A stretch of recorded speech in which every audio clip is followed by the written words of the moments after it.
Story 1. This has happened before during the Civil Rights Movement. This included sending the National Guard to Little Rock to ensure school desegregation after Governor Faubus ordered the National Guard to prevent it. Story 2. Federal orders supersede state orders. There is a reason that guardsmen wear uniforms with United States Army or United States Air Force on them, and not Illinois National Guard. About 2/5 of United States also maintain a state defense force, which falls under the same legal authority and chain of command as the National Guard when activated. However, it has no affiliation with the federal government and cannot be called to service by the president. Illinois has one on the books called the Illinois Reserve Militia, but it is not currently active, although the governor has the legal authority to reactivate it. In that case, I would not want to be those individuals because it is a very difficult situation. Story 3. What if he presents them with a detailed list of tasks such as filling potholes and improving bridges? Story 4. If I am not wrong, Donald Trump has the authority to federalize the Illinois National Guard without anyone's consent or approval. This is not about the legality of doing it. Since he did it in California anyway, then Governor J.B. Pritzker would not have any forces to deploy. Or am I missing something? Story 5. The Illinois National Guard is part of the United States Army. The governor controls the National Guard unless the president assumes control. It would be unusual to be a member of the Illinois National Guard and have to choose between orders from the governor and orders from the president, but it would make no sense to ignore presidential orders. Story 6. I was mobilized as a reservist for Iraq over 20 years ago, and it nearly broke me and my family. It is a huge sacrifice, and anyone who has done it can tell how disruptive it is. A governor should not and most likely would not make this move. First, who is going to pay? It is not cheap to mobilize the National Guard, neither for the soldiers nor for the state. You are pulling people out of their civilian lives, affecting their jobs and employers. Many are part of families that rely on them to take care of dependents. It is not a switch you can just throw capriciously. Also, many of them take a pay cut while activated. Mortgage, rent, expenses, childcare. Now you cannot make rent or some other necessary expense. While mobilized, you have certain protections against debt, eviction, and access to loans, but who wants to go into debt for something that should not have happened anyway? The governor should only mobilize them if there is a very good reason or if the money is coming from the federal government, like with a natural disaster or something similar. Calling them up on the off chance that former President Trump is going to take action is a stupid, expensive, and worthless move. Story 7.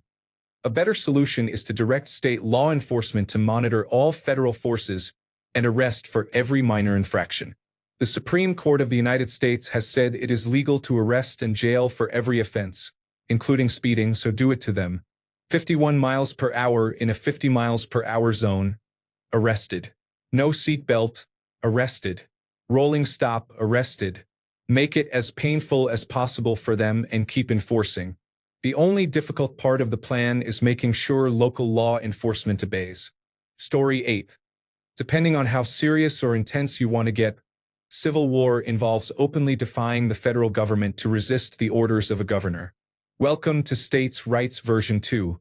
Also included are Second Amendment enthusiasts. This involves the whole militia and bear arms issue that typical right-wing supporters often discuss. Specifically, it is not about an individual's right to own a gun, but about being part of a state militia and bearing arms in opposition to the federal government. These are challenging times, a constitutional crisis. No snacks available, but anxiety is present. Story 9. The president would take control of the National Guard and give them new orders. Story 10. Trump is eager to fight American citizens to distract from accusations against him and to advance plans for 2025 to transform the United States into a fascist regime. Story 11. The Illinois National Guard must choose between the governor's orders or the president's orders. Major General Rodney Boyd would make that decision. Otherwise, the president's mobilization takes precedence. Story 12. I do not see the upside. How would they protect me exactly? Protect me from what? Story 13. Either it gets federalized, Donald Trump backs down, or there is a shootout and Donald Trump uses it as justification to invoke the Insurrection Act. Story 14. The governor commands the Illinois National Guard unless the President of the United States federalizes it. Then control shifts to Washington. Story 15. It would inevitably lead to an arrest and a charge of treason. Story 16. That would pretty much kick off the Second American Civil War. Story 17. The National Guard is ultimately under the control of the President as Commander-in-Chief. The President may order the Guard to stand down or to aid federal officers. The Illinois National Guard must follow the President's orders if given. This changed during the 1950s when the Guard was caught between the Arkansas governor ordering them to stop desegregation and President Eisenhower ordering them to assist. Story 18. Many people will take their place. Never underestimate how easily people's morality bends when things are on the line. Most people would rather be the prison guard than the prisoner, especially if the prison system is unjust. Story 19. It is not that simple anymore. Title 32 has been amended several times in the past 100 years. The president now has undisputed preemptory powers over governors in taking command of their national guards. There were significant federal provisions added in 1916 and 1933. Things accelerated recently, with the president being granted increasing authority to overrule or preempt governors in the annual National Defense Authorization Acts in 1987, 2007, and 2008. Since 1987, the president can activate a state's National Guard for service outside that state, even against the state's governor. In 2007, this was expanded, allowing the president to take command of a state's National Guard and deploy it within that state without the governor's consent. This act essentially ended the ability of the National Guard to serve as a militia of the states against federal government encroachment. This was done despite objections from all 50 governors. Any claims by Republicans about supporting states' rights or the Second Amendment militia concept were revealed as false by the way that President Reagan and President Bush Sr. passed laws granting total supremacy over state National Guards. Story 20. Why does Governor J.B. Pritzker not deploy personnel to 1600 Pennsylvania Avenue Northwest in Washington, D.C., to monitor criminal activity that might be occurring in that neighborhood? There are reports of significant lawlessness happening there. Story 21. Trump could then federalize the National Guard, putting them under his control. The National Guard would quickly have to decide their priorities. Story 22. Hopefully posting their orders is not a violation of the code of conduct or something that will get them into trouble. With the most recent news, I almost feel like we need to burn a flag with explanation in solidarity for our armed services on duty. Story 23. It would be a more meaningful move than the inappropriate posting that Gavin Newsom has been doing, even if it does not work. There have been immigration and customs enforcement raids all over the state, and he is spending time mocking Donald Trump instead of fighting him. Story 24. Sometimes things have to escalate before real change happens. Story 25. That is rebellion.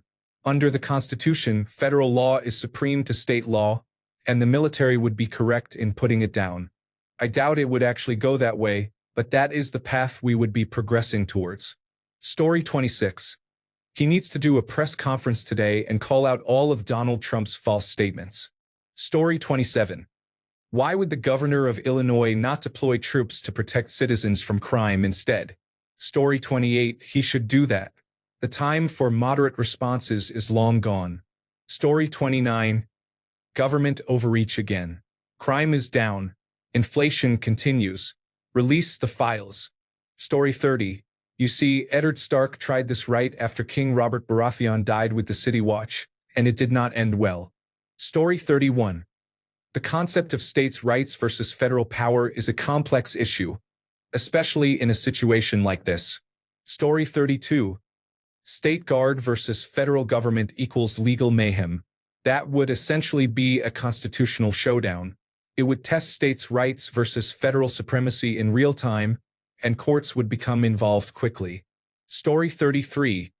The president can federalize the National Guard. They are technically led by the governor, but not really. I do not think this is something they should test former President Donald Trump on. It would not take a genius to predict he would invoke Title 10 or the Insurrection Act to take control and order them to stand down. Story 34. If Governor Pritzker tried that, it would trigger a huge legal fight with the federal government.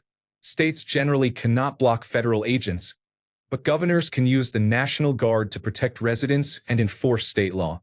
Story 35. During World War II, after the Guard was federalized, I believe they had the militia reserve. We definitely need something like that. Story 36. I wonder what the rules of engagement would be in that scenario. Story 37. In short, although states do not have to enforce federal laws, they are still required not to hamper them. As a matter of law, it would be bad. Regarding the actual repercussions, we can look to what happened at Little Rock during the civil rights movement. Usually, once enforcement is in place, the superior power does not want to prolong the situation or extend punishment. They want compliance, not revenge. Story 38. No, this is what would actually work. Shut down the streets adjacent to where they are deployed. Set up beer gardens, live bands, and celebratory activities. Chicago police keep the peace and everyone has fun. Deployed troops will dislike it. Everyone is having a great time while they are wasting their time in unpleasant conditions. They will not last a week. Story 39. It would accomplish the same outcome. Federal military personnel would not be required. Story 40.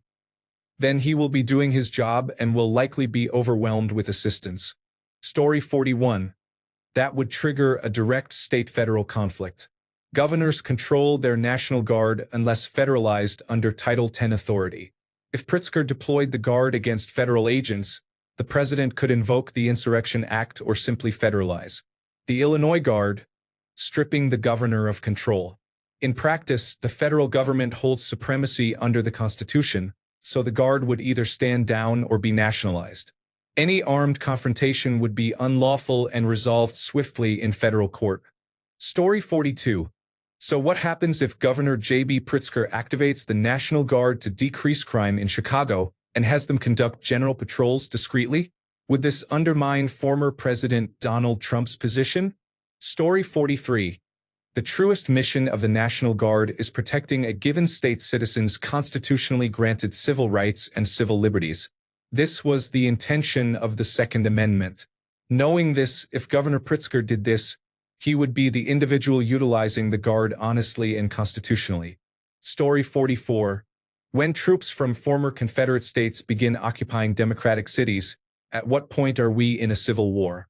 Is it a matter of bloodshed, or does the resistance have to be organized? Story 45. Some states have their own militia. I do not know about Illinois, but Washington does have one that only answers to the governor. Story 46. A constitutional crisis? A civil war? It would get ugly for sure. Story 47. He will never do it. It does not add to the tax revenue or come with a buffet. Story 48. District of Columbia versus Heller declares the right to bear arms has nothing to do with being part of the militia. The Second Amendment distinguishes between the people and the militia. It is an individual right. Story 49.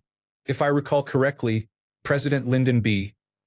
Johnson sent in the National Guard to protect the black students at the University of Alabama after Governor George C. Wallace stood in the doorway proclaiming segregation today, tomorrow, and forever. Story 50. I don't think it's likely. If it does happen, I think it would be Governor Maura Healey in Massachusetts.